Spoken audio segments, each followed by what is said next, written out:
horeysa waxaan tacsi u dirayaa intii ku dhimatay shaqaaqadii ka dhacday buuraleyda Xaysimo iyo Wadaagsiin ee gobolka Sanaag. waxaan ilaahay uga baryayaa inuu booyeedhayo intii ku dhaawacantay.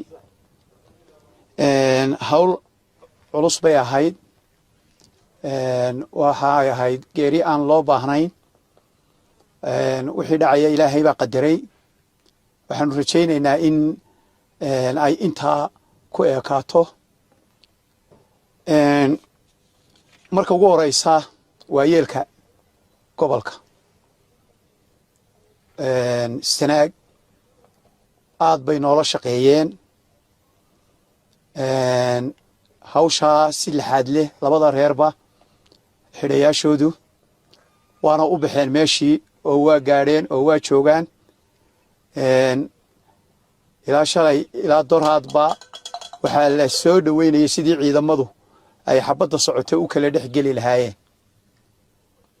waxaa ilaahay mahadiya in hadda ay ciidamadu halkii dhibaatadu ka dhacday ay gaadheen oo buuraha waa joogeene iyadoo si nabadgelyo ah ay ku galeen kuna kala dhex jiraan.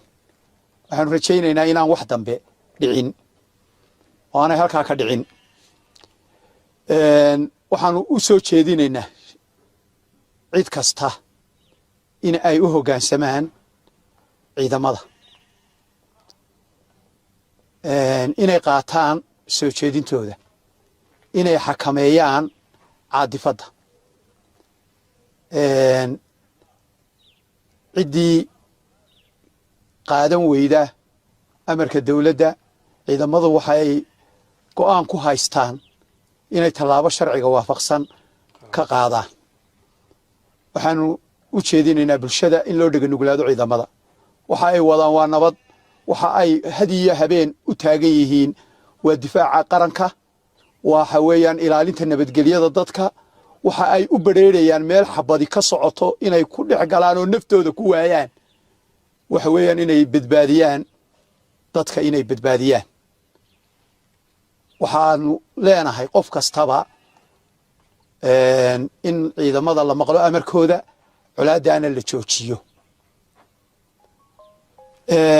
in badan xukuumaddu waxay aad u eegtay in ay mar walba yarayso in dhibaatadaasi ay sida ugu xalka ugu fudud la keeno, ka ugu fudud in la keeno.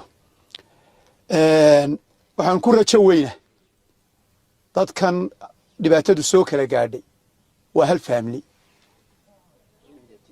inan iyo abtigi weeye. beer walba beerta ku xigtay leeyihin. dad ku kala tegi kara ma aha.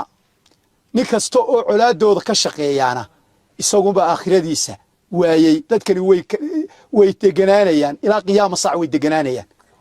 qof kasta waxaanu ka codsanaynaa inuu wanaag iyo walaalnimadooda ka shaqeeyo.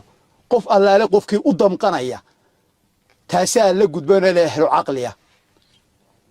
xukuumaddu way fulinaysaa cid kasta oo doonaysa inay colaad ku sii darto, tallaabay ka qaadaysaa.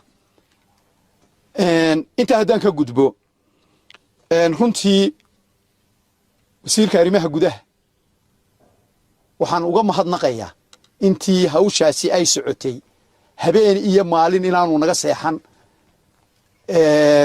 telefoonkaa ku jiray, ka odayeynayey, tale iyo tusaaleba nala berber taagnaa. aad baan ugu mahadnaqayaa. shaqadiisii weeye, laakiin dee dareenka iyo xilka ka saaran darteed ayuu noo garab taagnaa. waxaan isagana mahad gaara u naqayaa madaxweyne ku-xigeenka jamhuuriyadda Somaliland ahna kusimaha madaxweynaha oo isagoo ka soo noqday colaadihii ka jiray galbeedka intii uu fadhiyeyna hawlaha halkan gobolkan Sanaag ka taagan ee ka soo cusboonaaday nagala shaqaynayay oo tale iyo tusaalaba nala berber taagnaa.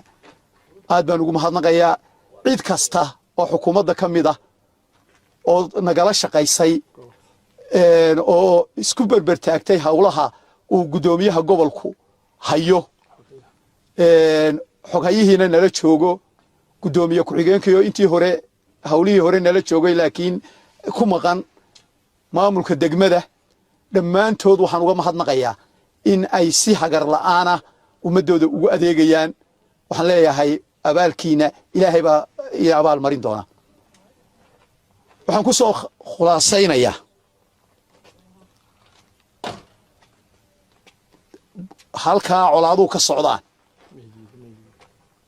cidda kasta oo halkaa joogta waxaanu doonaynaa nabad baanu ka doonaynaa cid kasta oo colaad ka wada ciidanka iska hor imanaya inay iska ilaaliyaan waayeelka waxaan ugu baaqaynaa nabaddaa inay ka shaqeeyaan sidaa ay uga shaqaynayaan inay nabaddaa ka shaqeeyaan aad waxaan uga mahadnaqayaa miidiyaha gobolka Sanaag oo la shaqeeya oo aan colaaddaa fidno kaga shaqayn dhammaan miidiyaha Somalilandna waxaan leeyahay wax kasta oo waddanka dhibaato ku keenaya inay ka waantoobaan si wanaagsanna ula shaqeeyaan qarankooda wixii dhibaato iyo faamiliyadooda ku ah ay si wanaagsan uga shaqeeyaan kana hortagaan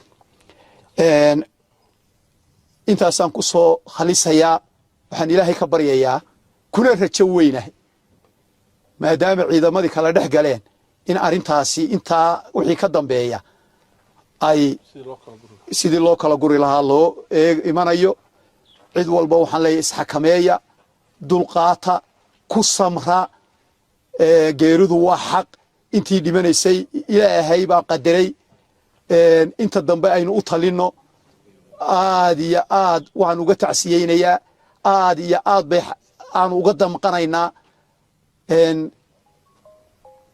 dadka xukuumadda matelaya waxay ku tahay damqasho